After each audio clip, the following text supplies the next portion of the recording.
Blog Talk Radio. Are you looking for an all-natural solution to skincare? Try Simply Seeta all-natural skincare products. Coconut oil locks in moisture with nature's finest organic solution.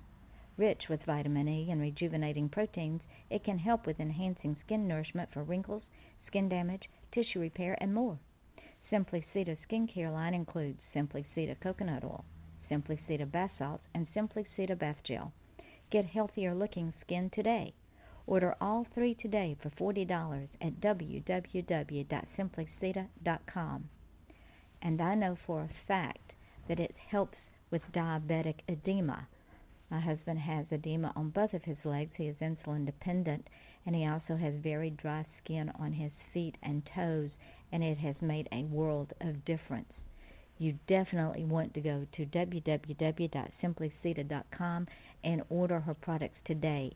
They do not have any unnatural ingredients or any preservatives. It is all simply coconut oil with maybe a little jasmine. Order it today. Are you looking for a website creator that will make your website stand out above the herd? Are you looking for someone that knows your needs and can create a website that is not only eye-catching, but one that will stay with the customer as they scroll through the net?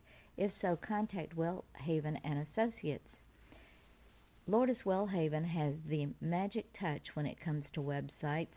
You give her an idea and let her run with it, and she will create something beautiful. If you don't believe me, check out author Yvonne Mason at .com and see what she has done for me. And here's the great thing.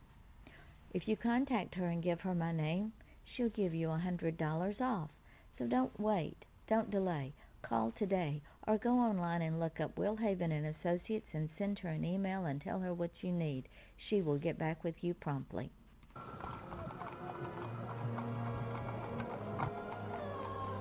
The year, 1888. The place, London's East End. Dead and mutilated bodies are popping up all over, from Stamford to Whitechapel. Jack the Ripper is leaving his mark, and the city's on edge. Yvonne Mason is back with a tale of murder and millinery. The Rhodes Hat Factory is booming while the body count rises. Why now? How are these hats connected? Has the Hatter gone mad? Mad Hatter, Yvonne Mason. Available now on Amazon.com. Good evening, ladies and gentlemen. This is Off the Chain, and I am your host, Yvonne Mason. And for those of you that have been following this show since the inception, we are on our 19th show. We started the last week of July, and we have now run 19 shows. We have over 3,000 listeners between the live show, the archives, and all of the podcasts that are out there, including iTunes. Now, let me tell you, the reason we call this show Off the Chain is because we never know when my guests are on what's going to happen, nor do we know what subjects we're going to discuss, because I have a multitude of guests that I bring on my show. We will talk about just about anything or everything within reason. We'll even talk politics if you want to, or religion if you want to. So this is why we call our show Off the Chain. We've had a multitude of guests, of musicians and authors and people that just wanted to talk. Tonight's guest is not only an amazing woman. How this woman does everything she does, I don't know. She makes me tired when I think about having to do what she does. But she is also a very good friend of mine. And while sometimes we're on opposite ends of the political spectrum, that does not delineate the friendship that we have formed over the past 5 years. Tonight, my guest is Seeta McGee, and this is a little bit about Seeta. She says it's never about fame and fortune for her. She's a proud mother, wife, friend, aunt, sister, LPN, activist, supporter, employee, community contributor, and citizen. And I'm just getting started. She does not get enough of spreading the word to her community and her nation about how we all need to get involved to make a difference and to educate ourselves. She ran for the school board in Brevard County in 2008 because she wanted to make a difference. She didn't win, but she learned about her community, and she continues to support the school system. She was encouraged by all of her friends, colleagues, and acquaintances that supported her, and that allowed her to encourage them. That's not all she's done. She's written a book called 18 Brothers and Sisters, which was burning inside of her, literally burning. This is how I met Seeta. She knew that by getting her story out, she would be able to touch so many people and create a platform for the many issues that she talks about. She's had many opportunities to speak to groups, and then many times she gets, "Thank you for sharing your story about domestic violence." And then there were other times where they said, "Wow, you're spreading the word about education and taking control of your own life." Both of these issues are very, very dear to Seeta's heart. She wanted people to have hope, to have a dream of something better for themselves, whether they were struggling with abuse, and how to take control of their lives, or if they just had a burning desire to contribute. That's not all she does. My friend Seeta, who I met, God, I don't remember how long now, 5, 6, 7 years ago, started her own radio show up north of me, and it came out of a need for her to have a more of a consistent platform. She's on every Monday from 1 to 2 on WMEL 1060 and www.1060wmel.com. I cannot say that fast 3 times. Her show is called Viewpoints with Seeta and Friends, is a very balanced kitchen table topics platform where her guests feel safe talking about any issues affecting their communities, their family, and their country. She says we all try to do is encourage people to educate themselves and make a stand for what they believe in, what can help their community, and leave a legacy in this world. No excuses. You can and you do make a difference. And that's not all she does. Seeta decided that she needed to make another dream reel, and that was make skincare products. And that was the ad that you heard at the beginning of the show. It's called Simply Seeta. And it's an old skincare product made from natural things. And she made this dream reel. I use these products. I use these products on myself and on my husband. And I'm going to tell you, you cannot go and buy name brand products and get the results that you get from Simply Seeta. These things are, there's no word. And I'm a writer, but I have no word for how wonderful these products are. I love them. I refuse to run out.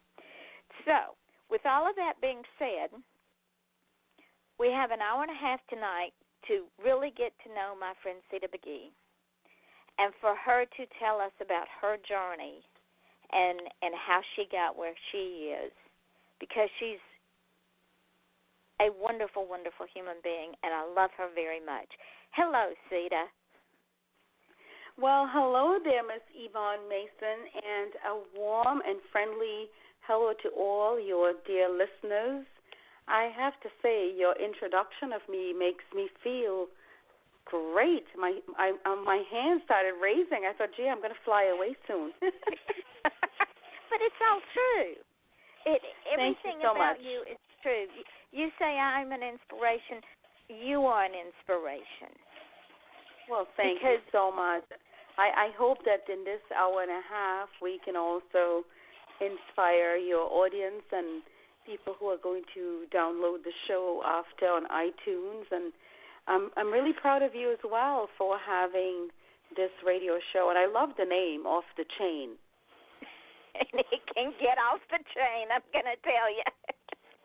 How'd you get that name? What was your inspiration for that? You know me, and all of my friends know me, and they know I'm a little wacko anyway because we're all a little insane. And I was trying to think of a catchy a catchy name for the show that would encompass all of the guests that I wanted to have. I didn't want to just have authors or musicians or political activists or educators or whatever. I wanted to include everybody. Well, in order to do that, I had to give the show an off-the-wall name. And one of the voices in my head said, "Dummy, you're off the chain, so call it Off the Chain." Oh, well, that is sure a catchy line.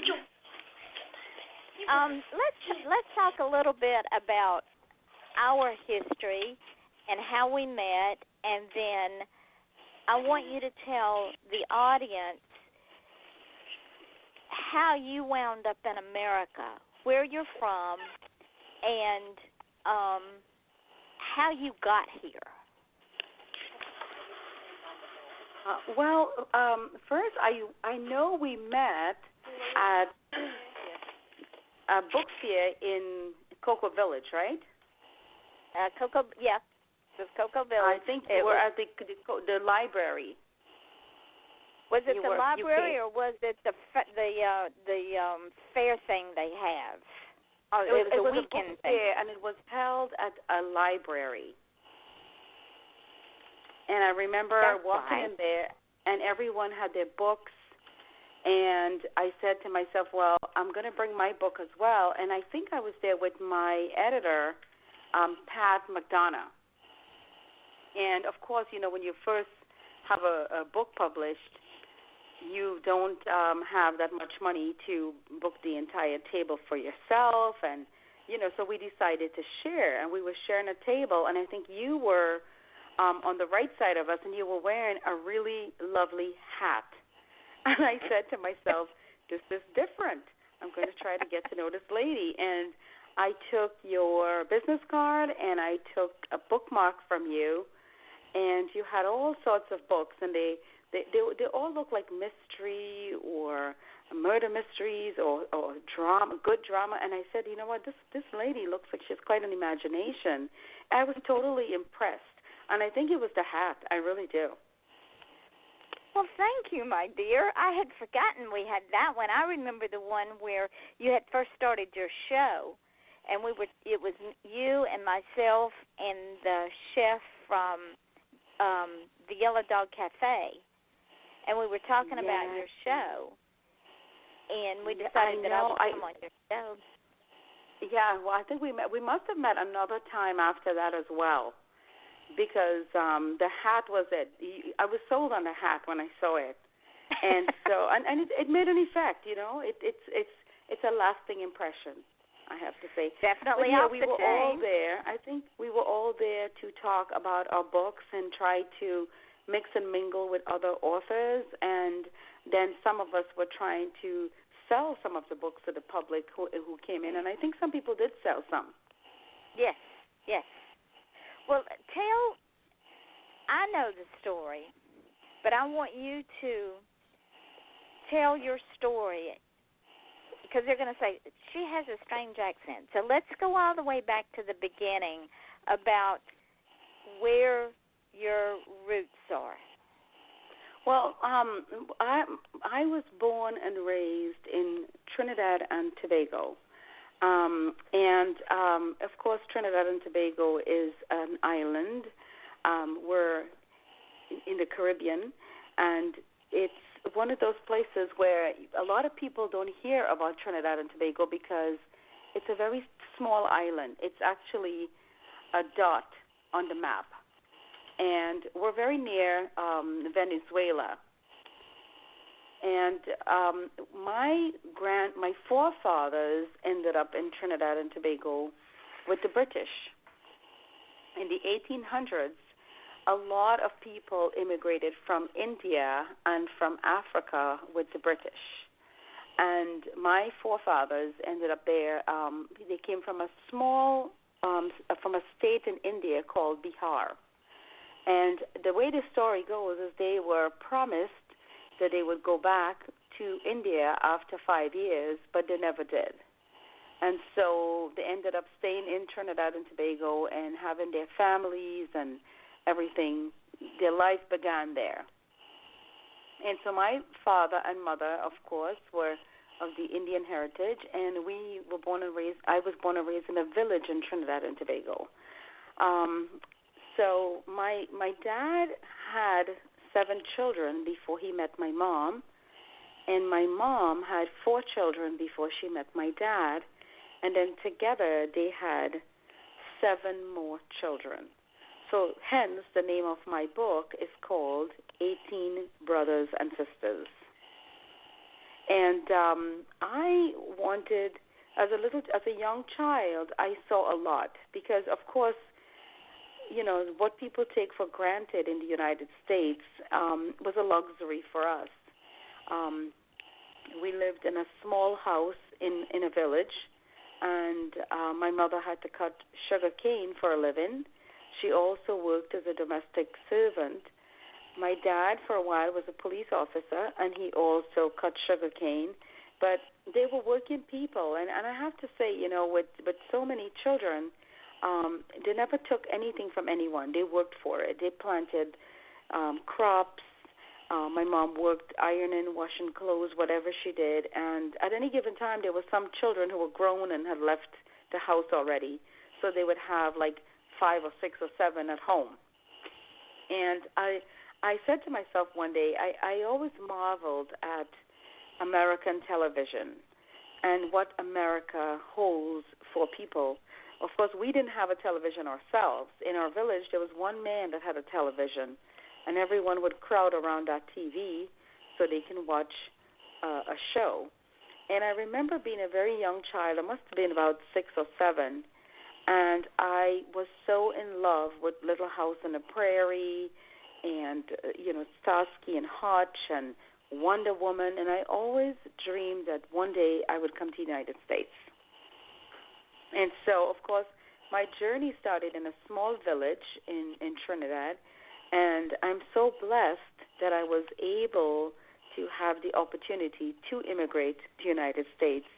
And I must say I have assimilated extremely well. And my children, I have 4 children here, and it was a journey that wasn't easy, though. So it's all in the book, in 18 Brothers and Sisters. So I'm not sure if you want me to bore your listeners a little bit about the journey. Do you want me to?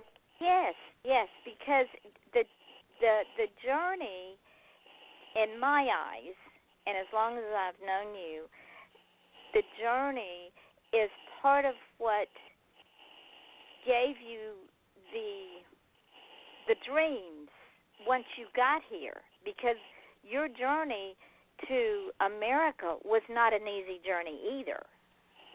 Well, it wasn't. In my culture, my father, he did not believe that the ladies, the girls, should grow up and leave the homes and work outside of the homes. They believed in arranged marriages for the girls, and they wanted the boys to get a job. Our culture is such that men take care of women and children, and the woman worked inside of the homes and took care of the family. Of course, that has changed. Everything is so modern now in Trinidad and, of course, in India as well. But back in our time, my dad did not he did not want us to wear bathing suits. He didn't want us to become flight attendants. He didn't want us to go into Port of Spain, which was the town, unattended. Everything had to be centered around being at home, helping at home, or being in the vicinity where they could watch us. They were very scared of us having sex outside of marriage. They were scared of us leaving the culture, maybe to changing our religion. Whatever it was, they wanted us to remain Hindus and live in that village or whatever.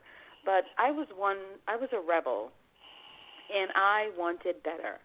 And so I saw a few of my sisters had gotten suitors, and they were married.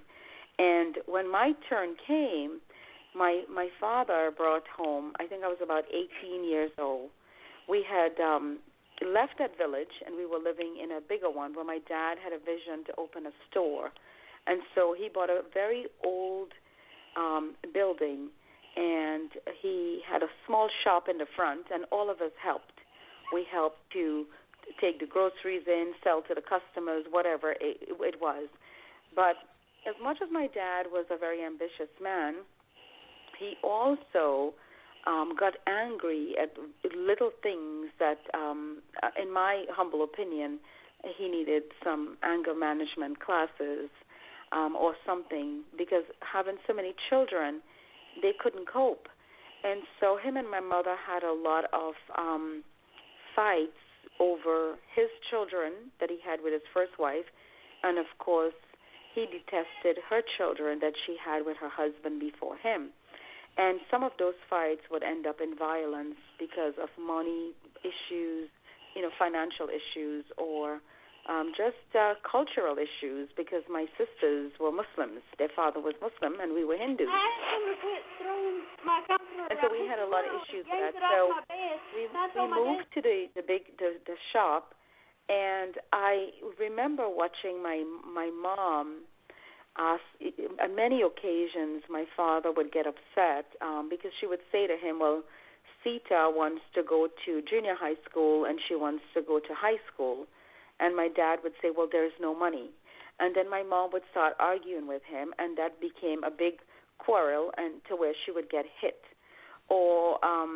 And he became quite violent at times because he really couldn't control it. Or then she would come up with a different scheme that she wanted to send my sisters to school. And I know now that a lot of the violence that she faced came from the lack of him having the funds to do what she wanted.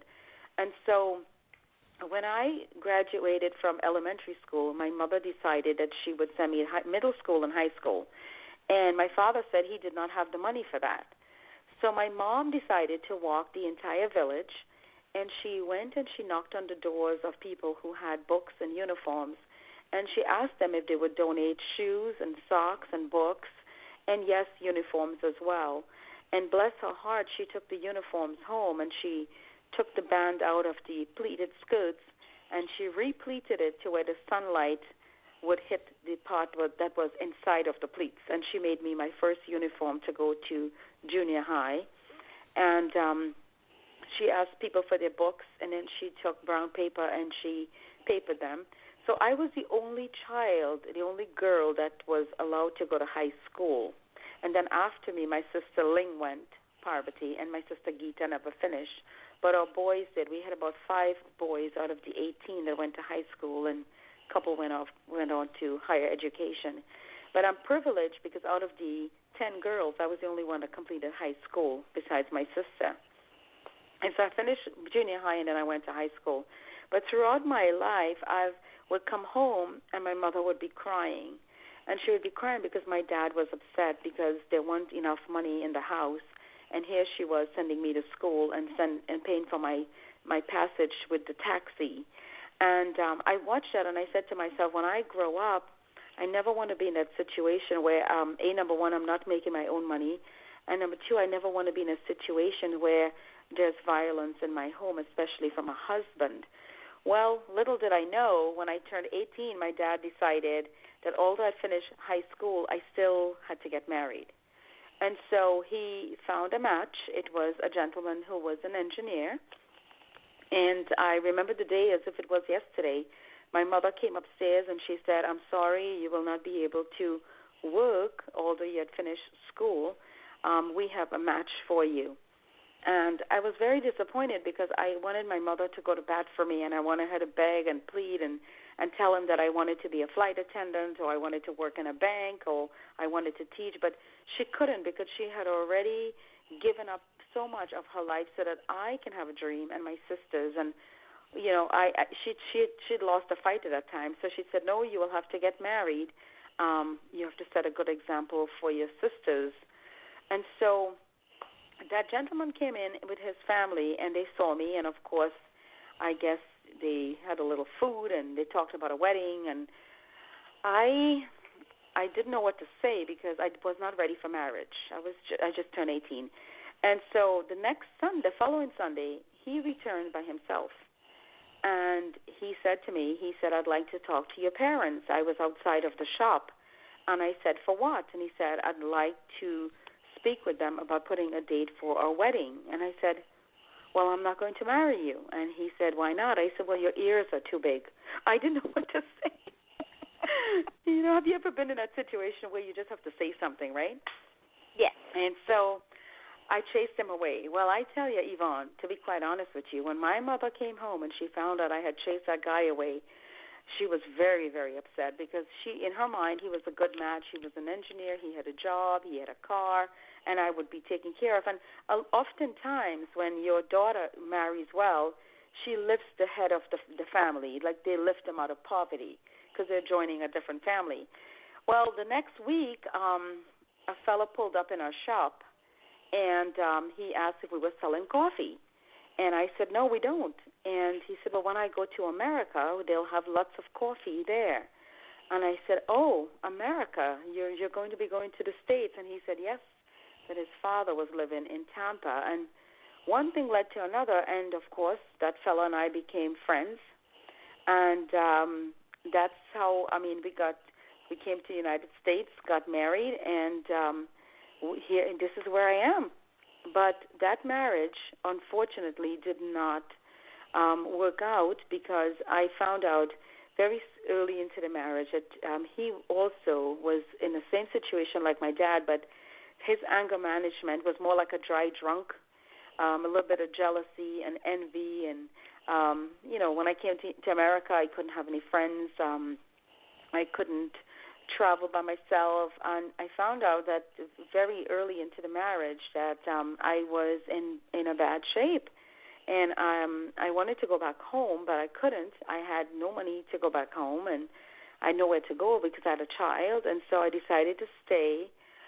But there was a lot of violence in my life, in my 7 years of marriage, that unfortunately I didn't know about places that you can go in the United States to be safe. I didn't really know about shelters.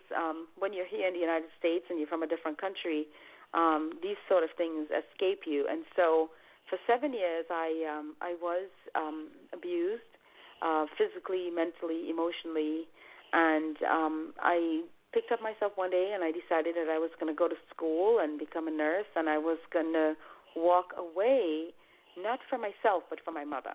I did not want to live the life that my mom lived, which is a life where it was, the journey had a lot of domestic violence, and I didn't want to face the sort of challenges that she faced.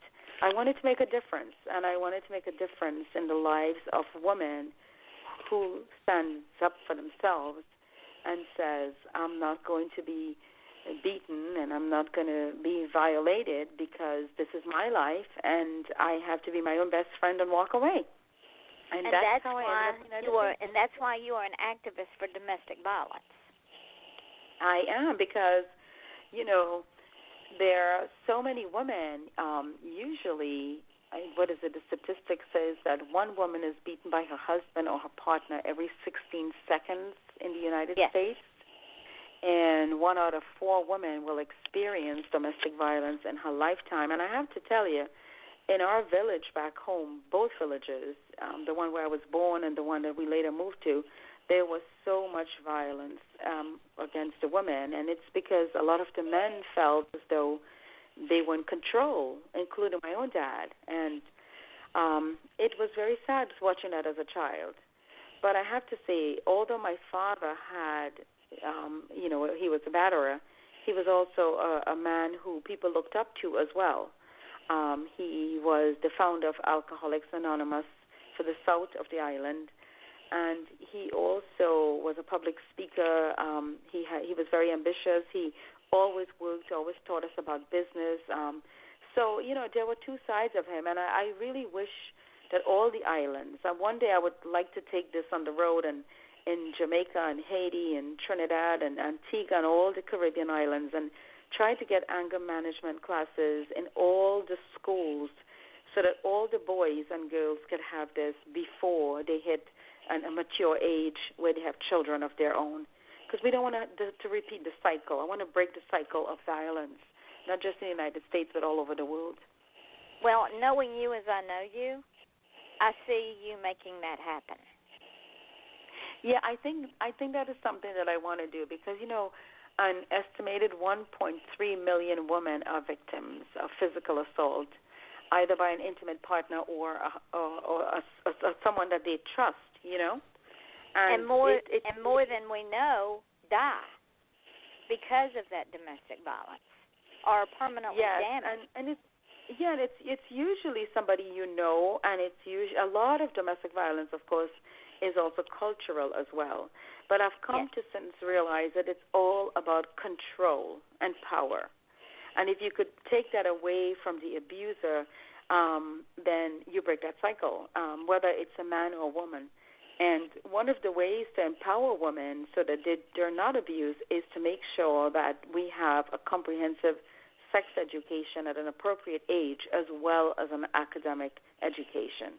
Because once you're educated, no one could take that away from you. And I'm so grateful to the United States that when I came, I was able to go to school. And I have to tell you, I never took a cent from, welfare, food stamps, anything, honestly, because I didn't know about it. I probably would have had I known, just so that I can get by, because I had to stay in an abusive situation for 7 years because I really didn't know better. Once I became a nurse, things were better. And I cleaned houses when I came here. I did a lot of domestic work to survive. But, a lot of people don't have that. They don't have that ambitious drive, so they allow themselves to be beaten down. And that is very true. Now, what made you decide that you needed to tell your story? Because I've read the book, and it's a very powerful, powerful book. In fact, it makes me almost ashamed that I'm not more ambitious, because you came from a country that was very poor, that didn't have all the things that we as Americans take for granted. And in the book, correct me if I'm wrong, but in the book, you didn't even at one point have shoes, did you? Yes. The book, for your listeners who are tuning in and who would be downloading the show, it's called 18 Brothers and Sisters, and it is on Amazon.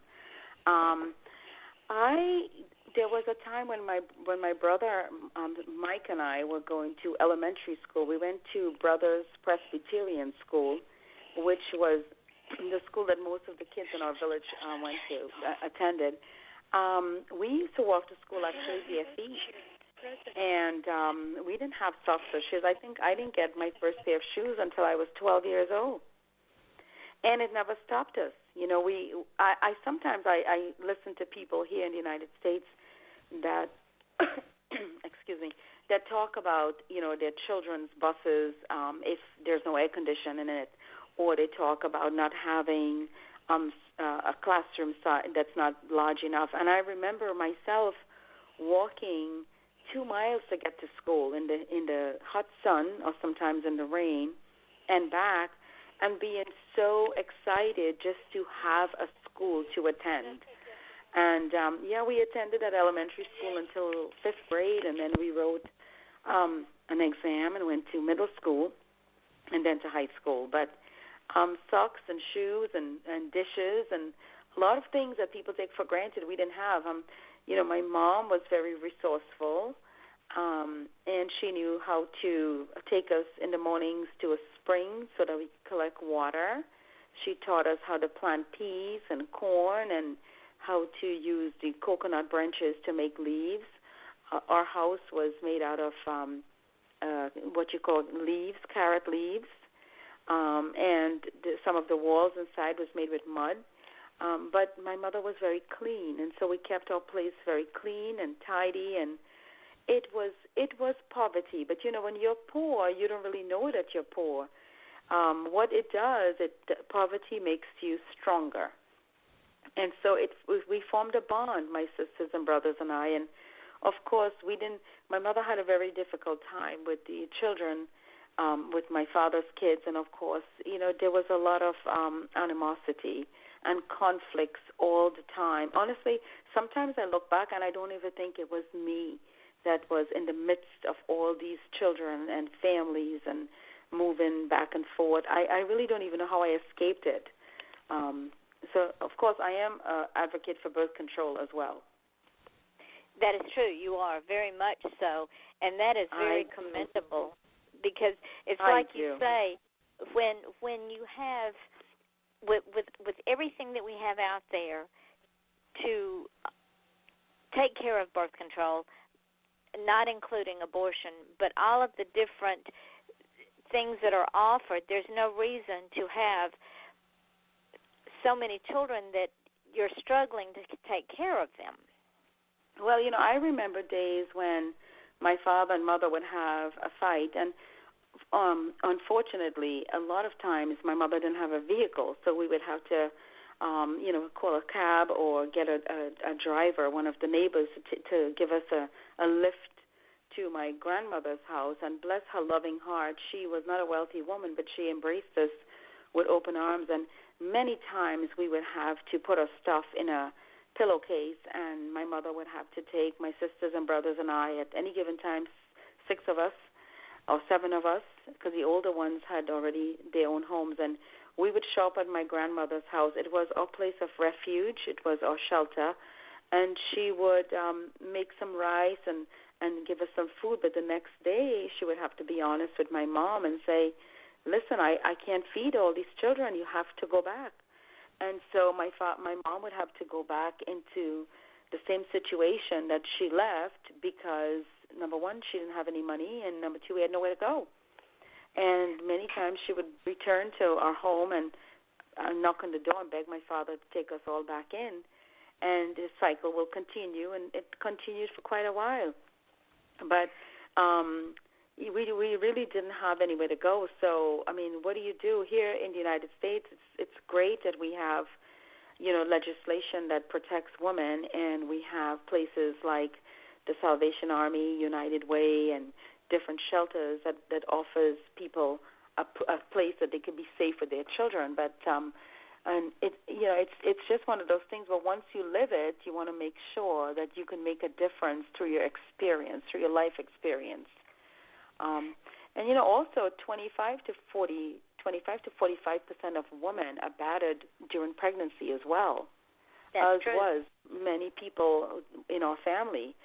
So, but yeah, I remember like it was yesterday that my grandmother would, she just didn't have a lot, and they did the best that they could. But I also used to say to myself, I would say as a small child, I would say to my mom, we have so many children. But, of course, I love my sisters and brothers, and my mom loved all of us. We were already here. She had to take care of us. But it is my wish that no child should have to suffer and live in poverty because of the actions of adults, consenting adults. People need to think about what they're doing, because the act of sex can produce a child, and you have to be totally committed that you're able to raise that child and not anyone else. I don't mind people getting assistance to get by, but not, give them a hand up, not a hand down, not a hand out.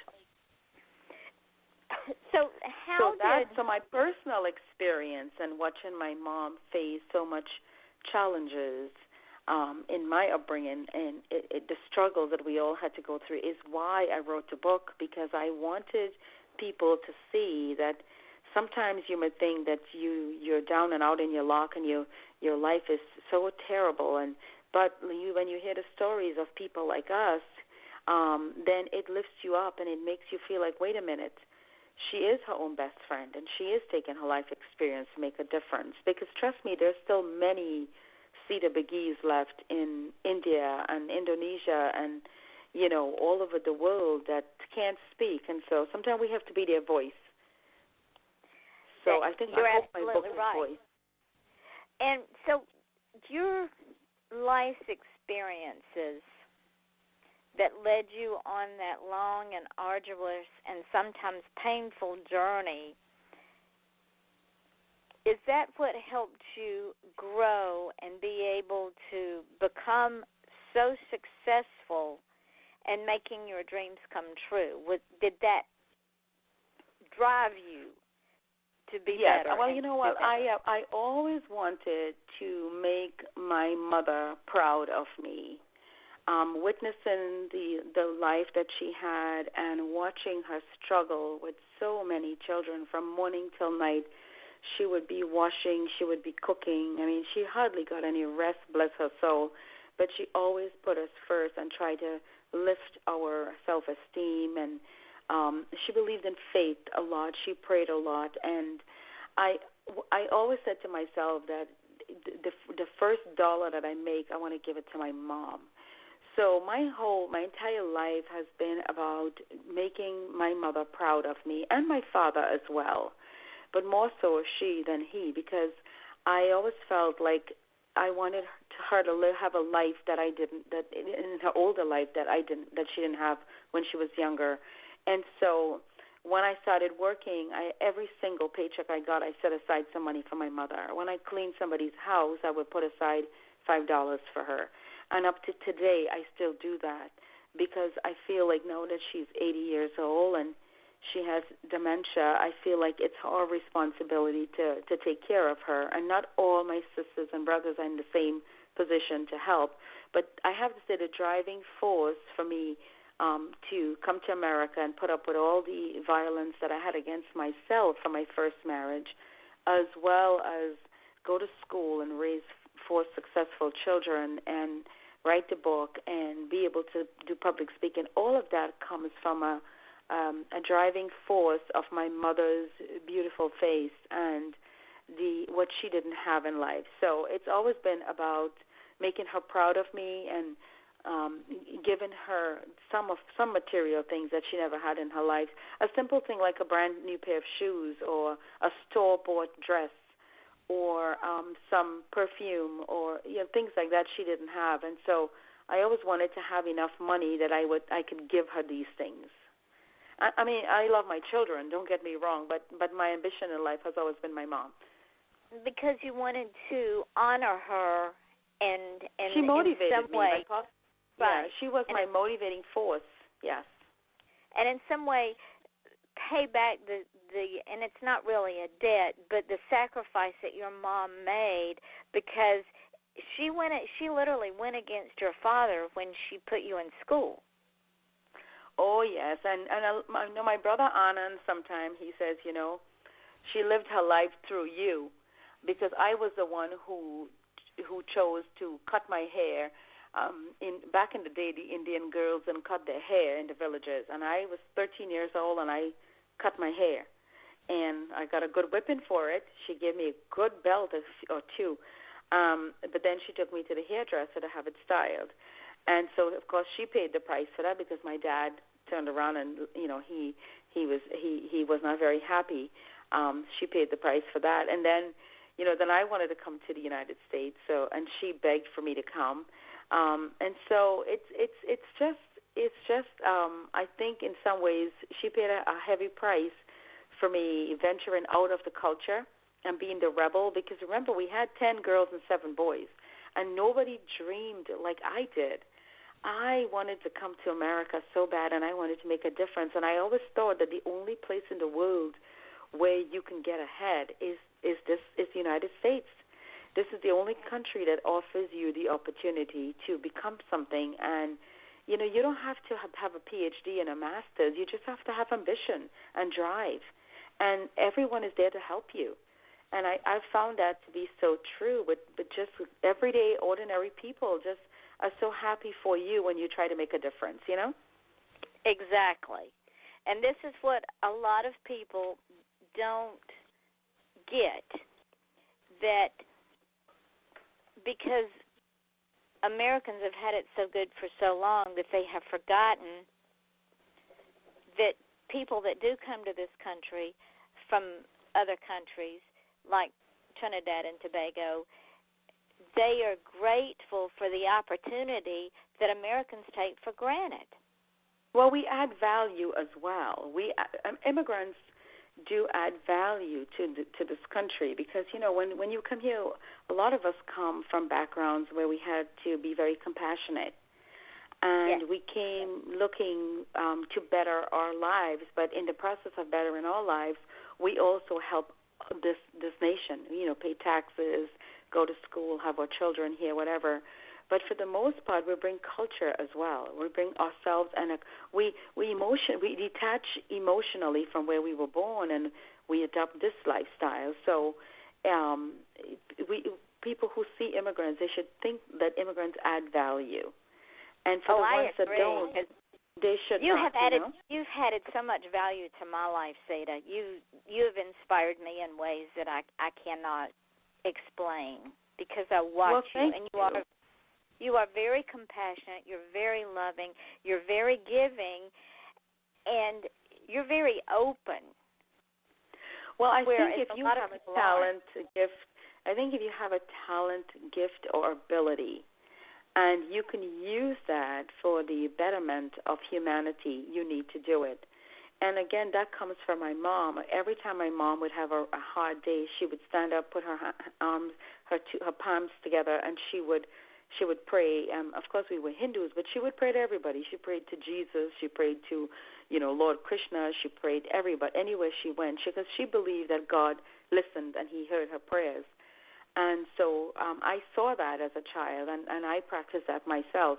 But I find it would be pretty selfish of me to have such a vast amount of knowledge in the brain that God has given me. He's given us 5, beautiful senses. And it would be selfish of me not to take the experience that I had as a child, watching domestic violence, watching the challenges and tribulations my mom had to face, and not use that experience to help other people. And so it doesn't have to be $1 million check or $100,000 check, but just by holding somebody's hand or just by helping somebody, with something that they're working on and they need some advice, or lift somebody up. I always tell my friends and family, if you spend time with someone and when you leave the company of that person, you feel lifted up and you feel more positive than when you went in, then that's a keeper. But if you speak to somebody and you feel more negative and more weighed down and you feel like, gosh, what did I just get myself in, then you have to walk away, whether it's a friend, a family, or a coworker, whatever it is. That's how I live my life. I try to stay positive. And as long as my mother is alive on this earth, I try to, even though she doesn't know it, that little girl inside of me is still trying to please and do things for her, Well, she might not know you, but you still know her. Yes, that's what people forget when they have family members who have Alzheimer's and dementia. That person might not remember them, but they should always remember that person. Right, and I have to tell you, this is a funny story, but I remember cleaning houses like way back in the early 90s when I first came to America. And my daughter Kimberly was a few years old, and my son Mikey came along. And every time we would go to Trinidad and Tobago, I would pack the suitcases and load them up in the car. My kids would literally sit on the suitcases, and they would say, Mom, why do you have to carry all this stuff for Nanny? But Nanny had 4 children at home of her own that were all under the age of 12. And I wanted to take a copybook and shoes and socks and, whatever I could buy at the dollar store or Walmart or wherever back in the day and take it. And, my sisters and brothers never forgot that either because they started doing the same thing. Once they started working, my brother's an attorney, the other one is an engineer, the other one is a sound businessman. Once they started working, they started doing the same thing. So it's sort of like you live by example. By birth order, I was older than them, and so I had to set an example of, my mom used to say, we have a Social Security system built in the family. If you do well, don't forget the ones that are not doing well. And so all of us actually live a life like that. Let's talk a little bit about your next dream that you made come true, because you're such an enigma. You're so diversified, and it's almost as if when one dream becomes a reality, it leads to another dream, which leads to another dream, and it just keeps growing. The radio show that you started, I think we said 5 or 6 years ago now. 5 years ago, yes. Tell the audience how that all came about. Well, I am a nurse, and I've always believed that health care is a right. It's not a privilege. I've always believed that everyone should pay something to get insurance. It shouldn't be for free, but people should pay something in order to have health care.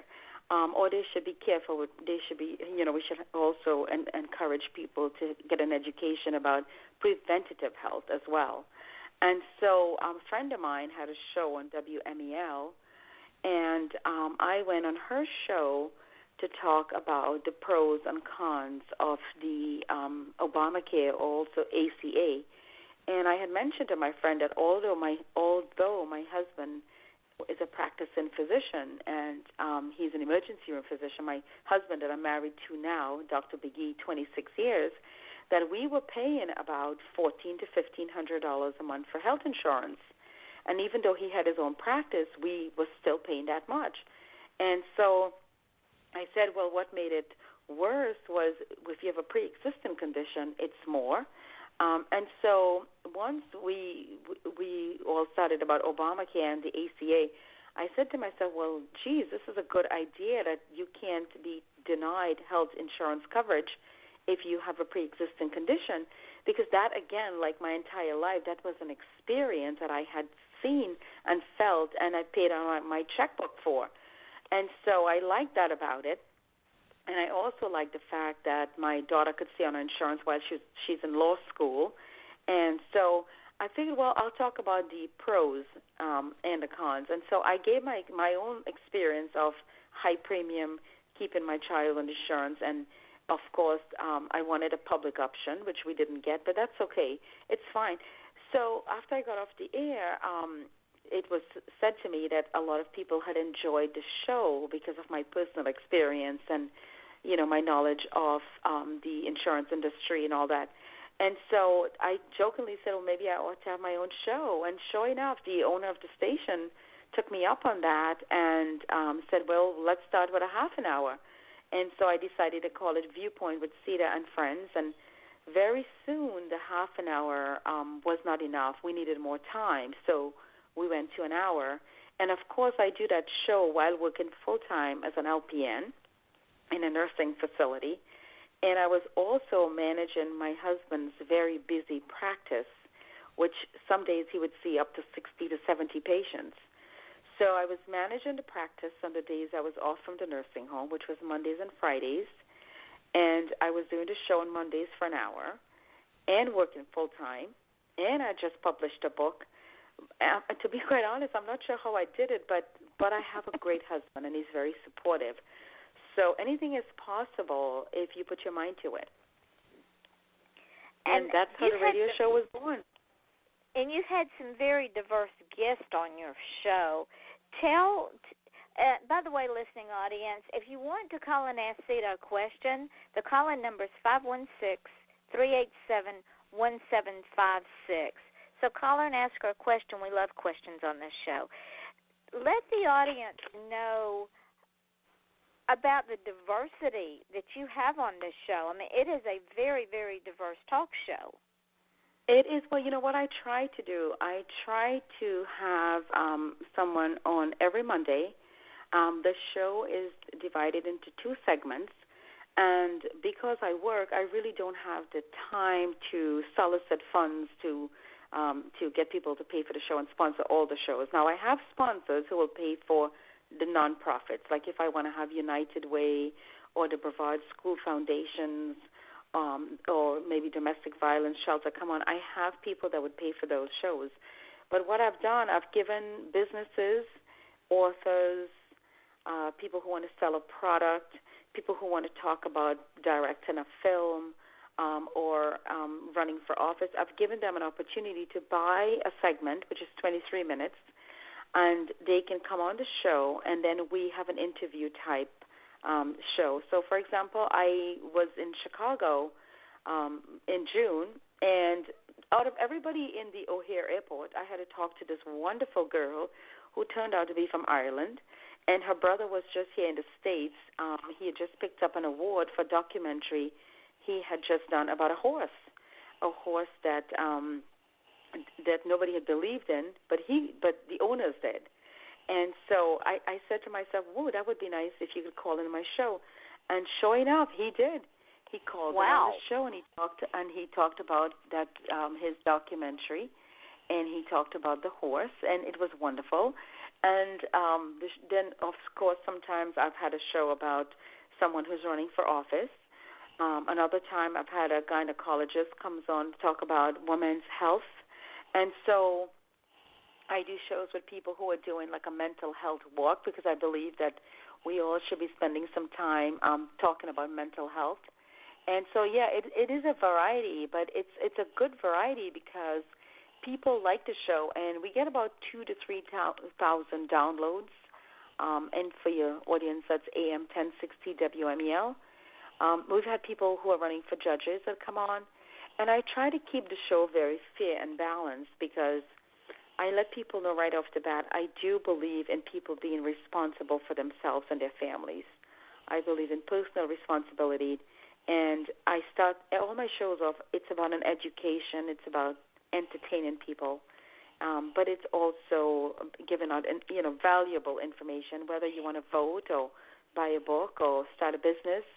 I've had mortgage companies that came on that the gentleman got a mortgage, someone that wanted a mortgage right after he got off the air. Wow. So it's multitude. It's so diverse. We have a caller, and this caller is very special.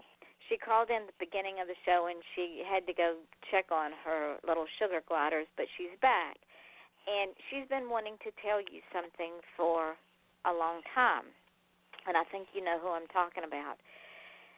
So this is my daughter, Brandy, and she wants to say something to you, Miss Seeta. Go ahead, Bran.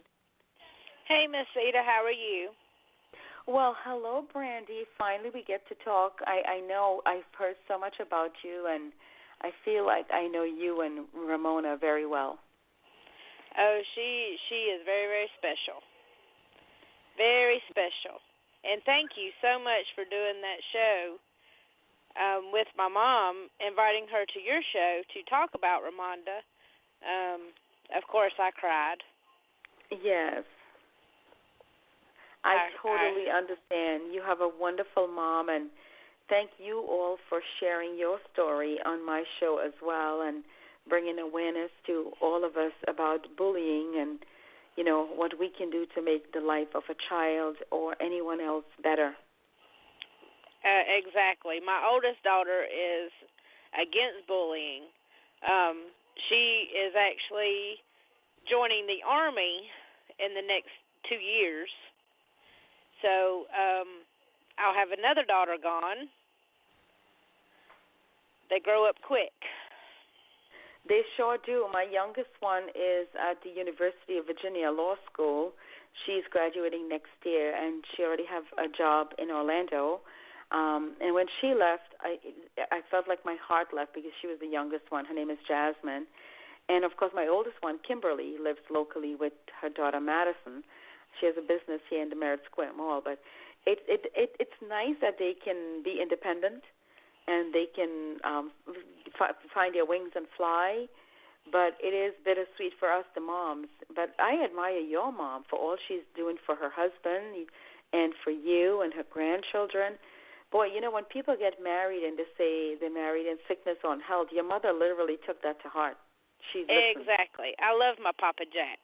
And Ramonda loved her Papa Jack. He was gator bait, and Ramonda was the bulldog. Oh, how sweet. Because, of course, she was a big, big Georgia fan. And college football around my house is divided 3 times, Georgia, Tennessee, and Gators, because my dad is a Tennessee Volunteers fan. And Ramonda would call him the Tangerine Man.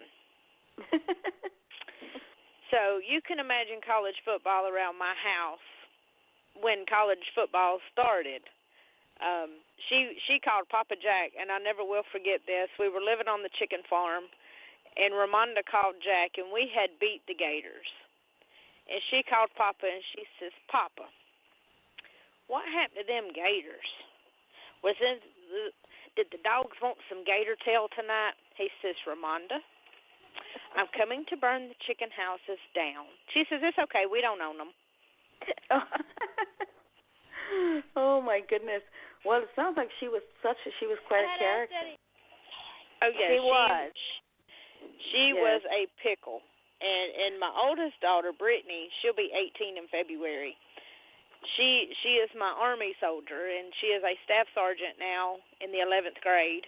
And I believe she's getting promoted to first sergeant in the next couple of months. So she's you tell her thanks for her service. We need more people like her, and we have to make sure that when they come back, that we have we have everything in place to help them to get an education, get a job, veteran benefits, whatever it is. Oh, yeah. Because not everyone is signing up. They always say that the rich men promote the wars, but the poor man's child fights it. Yeah. She is living her dream since she was 10 years old. So this is what she's wanted to do for 7 years. Well, I want to talk a little bit, Seeta, because we're going to run out of time if we don't, and this is really, really, really important. This third dream that you lived. Now, Brandy, don't go away because I want you to listen to this too. This third dream that you lived, that we did the ad on, that I tell everybody and their brother about. Tell our listening audience about this wonderful, wonderful product that you created, that you now sell, and it's just called Simply Seeta. Sure, I would love to, and again, I want to thank you, Yvonne Mason, for having me on your show Off the Chain. It is very, very lovely to talk to you and Brandy and all your listeners who are tuning in. I mean, it's good to be able to use our voice to do nice things like this and lift each other up. My business is all my stuff that I do is under my Seeta Media, which is my company, and so my book is sold under Seeta Media. My radio show is under Seeta Media, and I added on this skincare line. What happened was when I wrote my book, I talked a little bit about my mom being resourceful and using the coconut oil on our skin. Of course, back then I never seen $1. I didn't even know what a $5 bill or a $10 bill looked like because we had no money. We basically traded, things in the village for what we wanted. And so we never bought anything. And my mom would make her own coconut oil.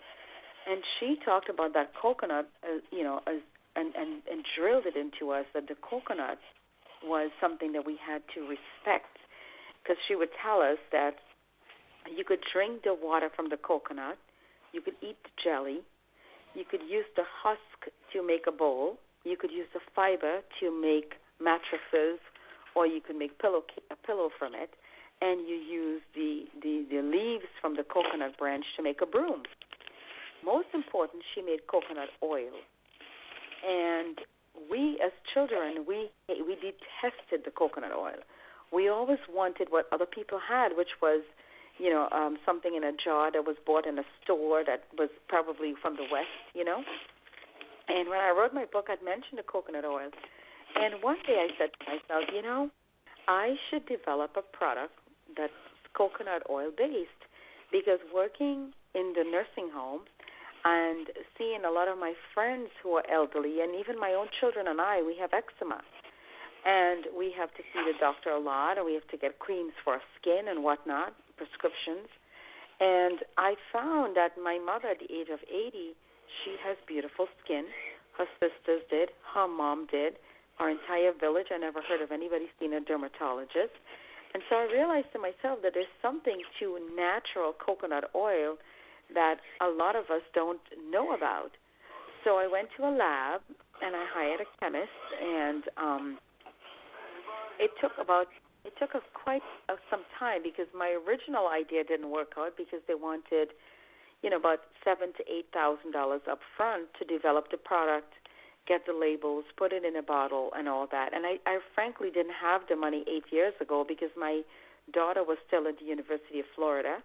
She was planning to go to law school, and I wanted to make sure that my children had a solid education before I do anything about my dreams. I had put everything on hold so I could educate my children and make sure that they become people that I want to be proud of. And so once she got into law school, I said, that's it. I am going to develop the product. And so I went to a different lab that they can do with smaller quantities, And I told the lady there, Pat, the idea, and she said it's a brilliant idea, but of course you have to pay up front because they just can't order, an enormous quantity of coconut oil and then you don't show up for it. So she said, this is how much it's going to cost for 1,100 pieces of coconut oil. And then I said, well, I wanted to add in a gel and I wanted to add in a scrub. And so I learned so much about business, and I learned so much about barcodes, and I learned about the products itself, and how to get my product online, and how to, like a child, we developed it.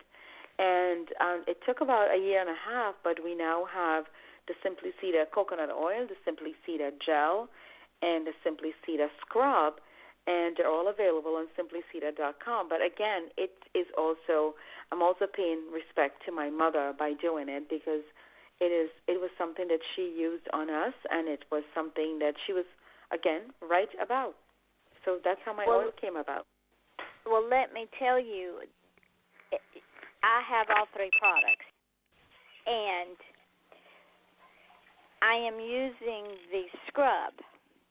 And for the past few weeks, my husband is disabled. For the past couple of months, he's not been doing real well, so I've been losing a lot of sleep. Well, when I would look in the mirror, I would scare myself because I'm going, who is this old woman looking back at me? Well, I started using the scrub on my face every night. I use the coconut oil scrub with the salt in it.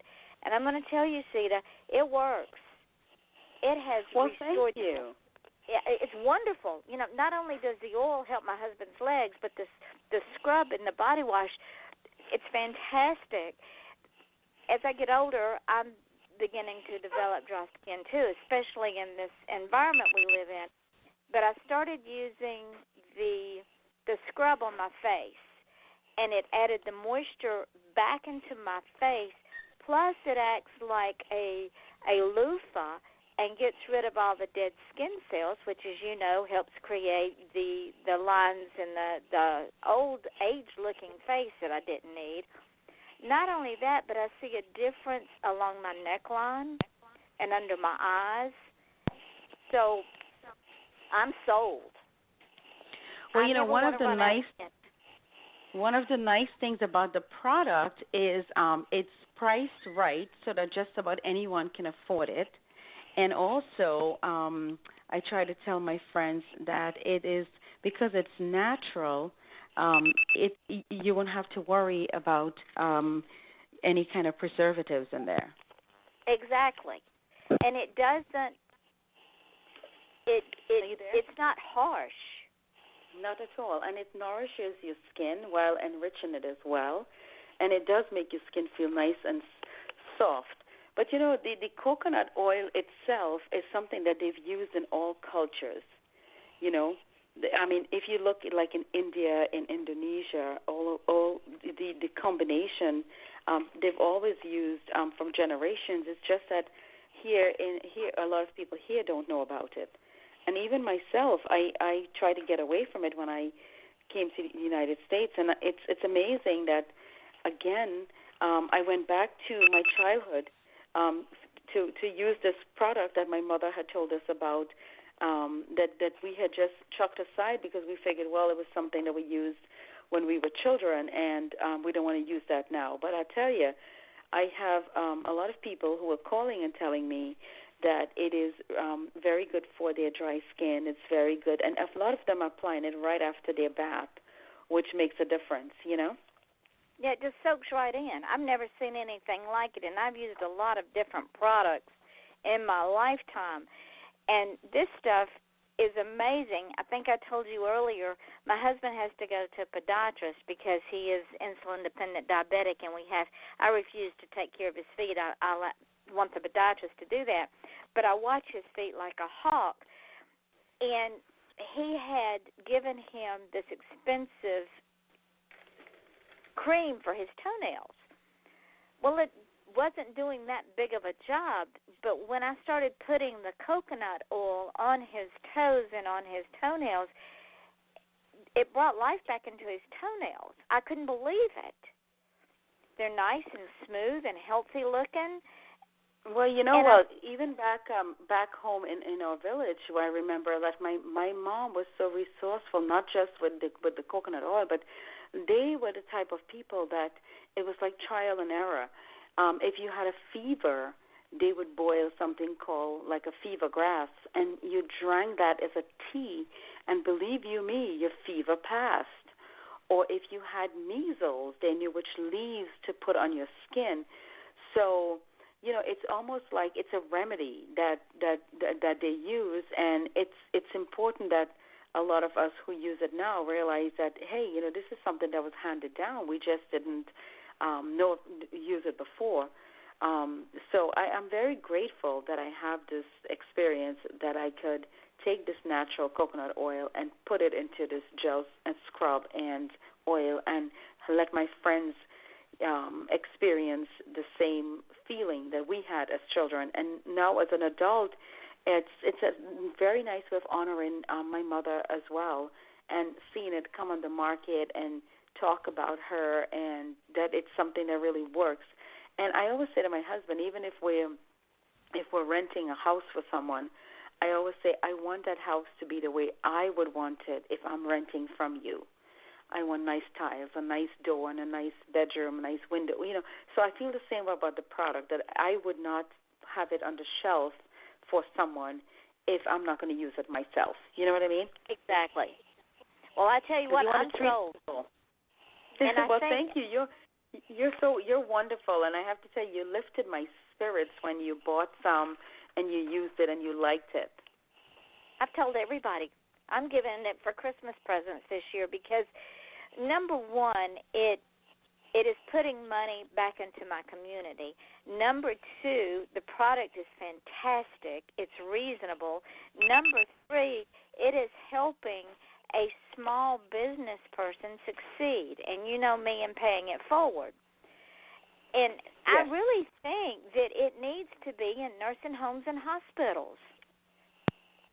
Because I know it's a lot of absolutely people have amazing. said that.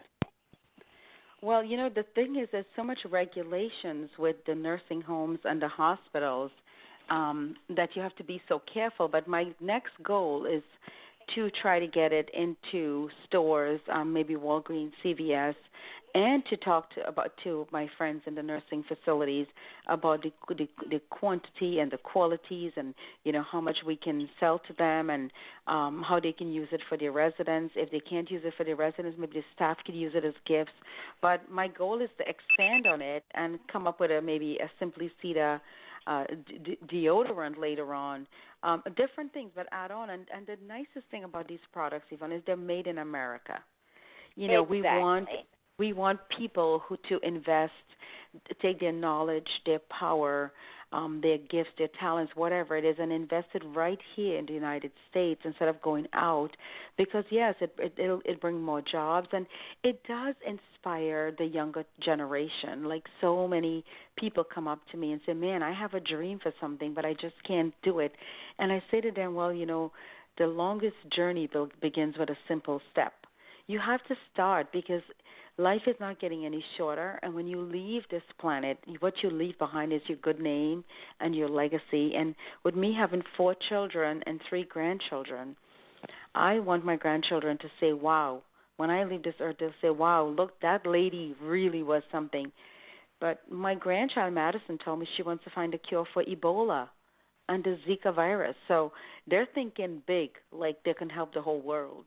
But it's because they see what their nanny is doing. You know, they feel like it's uplifting, and it motivates them to do so much better in school and feel good about themselves. And I think it's really good for self-esteem as well. Well, that it is, because you took a very simple thing, a coconut. Who would have thought that a coconut, like you said, has so many uses, and you made this wonderful product to help others, and it was a very simple. Well, that's why I called it Simply Seeta, because when I think of my mom in the village taking us to get water from the springs, and coming back and, breaking a coconut open and giving us the water to drink and using the jelly as food. I think of myself that I'm blessed, and life is a vacation on earth. God gave us such a beautiful gift to bring us all here. And what a wonderful way to use that gift while we're alive and have all our senses and take the ambition that He gives us and the positive energy and do something good with it. It's really not about money anymore for me, because Lord knows I've been blessed. It's more about giving back to the community, being happy that people are excited about a new product, that they're grateful that you took your talent and you did something well with it. And if they have a grandchild, or maybe there's a little dark-skinned Indian girl in India or New York or Trinidad that has dreams, and a lot of people used to tell me when I was a young girl that you're too dark, you won't get a husband, you won't get ahead in life because you're just so dark. And that bothered me for a while, because I would be like, well, why? And God made me this color, so how is that going to hinder my chances to do anything? But I've excelled at that, and I've overcome that internal conflict with myself that, hey, you know what, I'm here, and look out, world, this is it, And ladies and gentlemen, I have to tell you, my friend Seeta is one of the most beautiful human beings I've ever had the honor to be able to call friend. This woman is beautiful inside, outside, sideways. She is such a gift from God that there is no wonder that she is so successful, because everything that Seeta does, every dream that Seeta has accomplished has not been self-serving. Every dream that Seeta has done has been to benefit someone else, whether she knew them or not. And this is why Seeta is so accomplished and why she is so successful, because it's not about Seeta. It is about giving back to her family, her friends, people that she doesn't even know, simply because she lived her life as a child through circumstances that were beyond her control, but instead of becoming bitter and becoming self-serving, she chose to take those life's lessons and make them positive. And in doing that, you see all the accomplishments this beautiful woman has done. She came to America. She lived in an abusive relationship for 7 years. She got an education. She became a nurse while a mother, living in an abusive relationship. She wrote a book. She takes care of her mother, who still lives in Trinidad and Tobago. She has her own radio show. She created her own beauty products. So when someone tells me I can't, or I'm too old, or I have this, or I have that, as an excuse not to be productive and not to live a dream, I look at them and go, you are doing you're fulfilling your own prophecy of being a failure, because you won't even try. Well, yeah, you know what? That's one of my pet peeves as well. It's, when I came to the United States, I didn't have money to make business cards. I remember, by the grace of God, one of the ladies that took stock in me was an elderly Jewish lady. Her name was Florence Newman, and I took care of Florence while attending nursing school. I would go to school from 8 to 2, then pick up my children from 2 to 4. I would get a babysitter to come over, watch them until their dad came home. And then I would go to work for Florence from 4:30 until 11 at night. And I learned so much. She taught me about the stock market. She took me out to eat. She talked to me about life insurance. She insisted that I get a life insurance, and I did. I got one, and God knows that policy had paid off big time. But she taught me so much. And sometimes you just need an angel to tap you on the shoulder and say, this is the way. And for me, it was Florence Newman. But when I graduated from nursing school, she was so happy, and she said to me, your children will never go hungry because you have a profession. But she instilled in me that if you can help someone through your knowledge and your power, you should do it. And I have to tell you, I tell people that story all the time.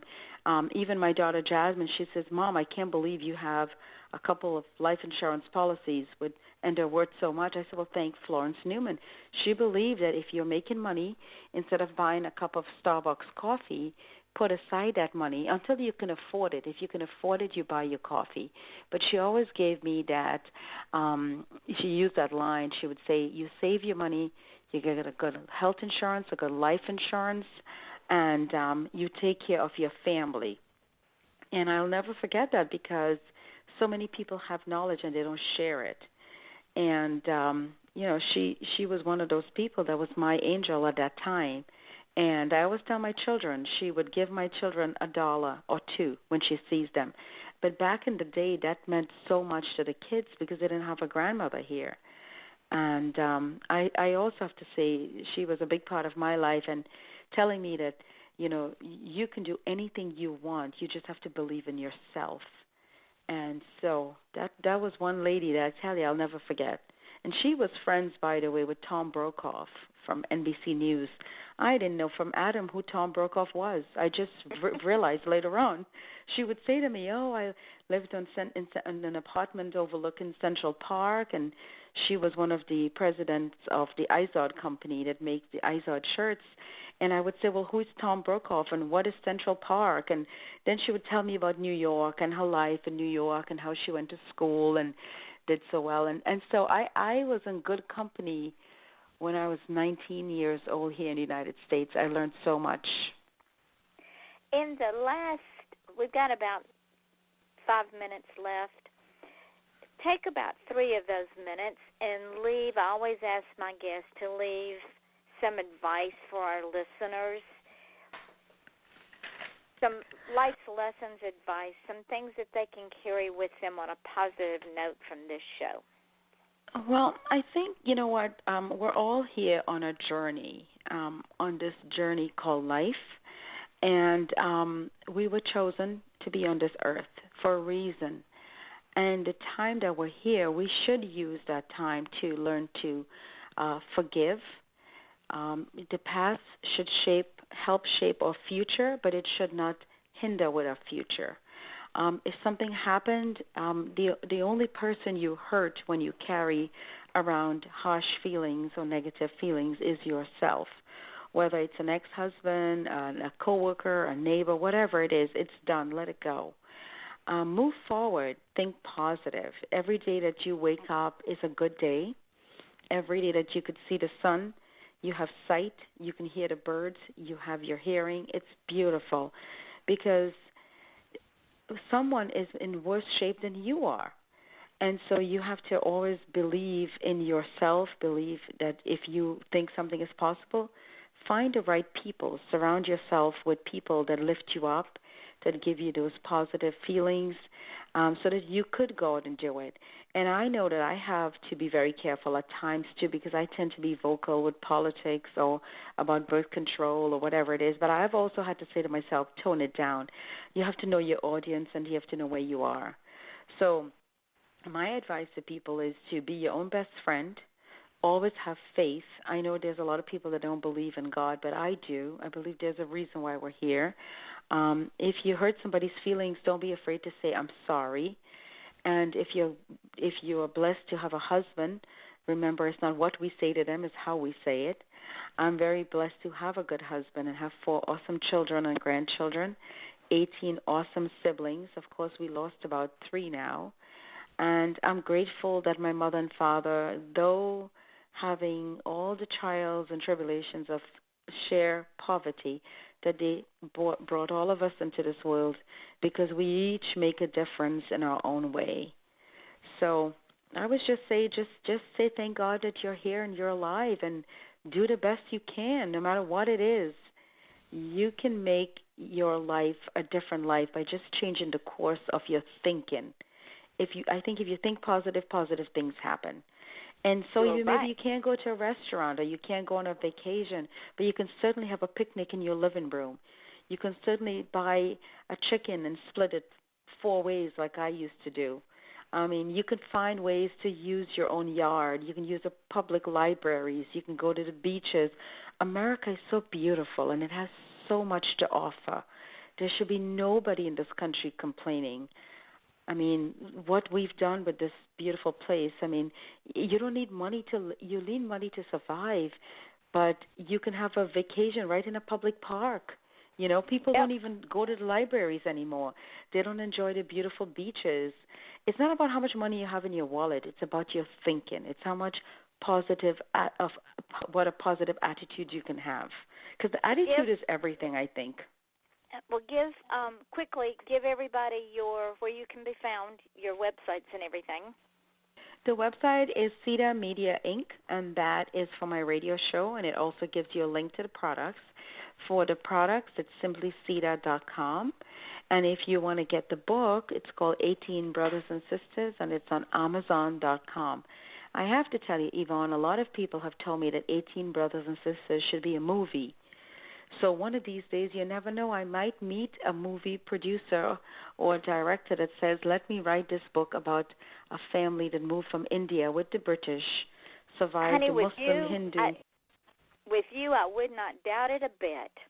Not at all. Yeah, because we've had it all. We've had the Christian upbringing, Muslims, Hindus, rich, poor, brother who's a lawyer, doctor, this, that. And I tell you, all my mother's grandchildren work. We have 4 doctors. We have a few lawyers, engineers. My mother instilled hard work and sacrifice. And those who did not go for higher education, they have a trade and they have a shop. But no one in the family is unemployed. And that's because the family gives good advice. Sometimes people say, I don't want to listen to somebody, but the elders in the family, they always give the best advice. They give guidance, and that's what our world needs, is guidance from everyone. Ladies and gentlemen, this has been Off the Chain, and I am your host, Yvonne Mason. Tomorrow night, my guest will be author Robbie Cox. He is another author friend of mine that I've known for quite a while. And for those of you that have listened tonight to my beautiful friend Seeta, learn from her, because she can give some wonderful, wonderful pearls of wisdom that you can carry with you for your entire life. You can make your dreams come true, just like she did. She came from nothing. She had nothing but a spirit that could not be broken. So when someone tells you you can't, just look at them and say, just watch me, because Seeta did it. No matter what obstacle was in her way, no matter who stood in her way, Seeta believed in what her life was going to be, and she simply made it happen. Seeta, honey, thank you so much for being on the show tonight. You have been a wonderful... Well, thank you for having me, and I'm so grateful I spoke to Brandy, and hopefully I'll have you back on my show another time as well. Yes, and I want to bring you back after Christmas, because I'm sure we'll have more exciting things to talk about. And you worried that we wouldn't have enough to talk about in an hour and a half. We could go for another 30 minutes. Yeah, well, because you're a very lovely lady yourself, and I'm grateful that we met. And again, you're one of those angels that I met along the way, so thank you. Well, thank you for blessing me with you as a friend. You have brought me a lot of comfort in some very trying times, and you don't know what that has meant to me. Thank you very, very much, and I'll hang up now. So good night to your awesome listeners, and I hope we meet again. All right. We will. Bye-bye. Bye-bye. So, ladies and gentlemen, this is Off the Chain. This is your host, Yvonne Mason, saying good night until tomorrow night.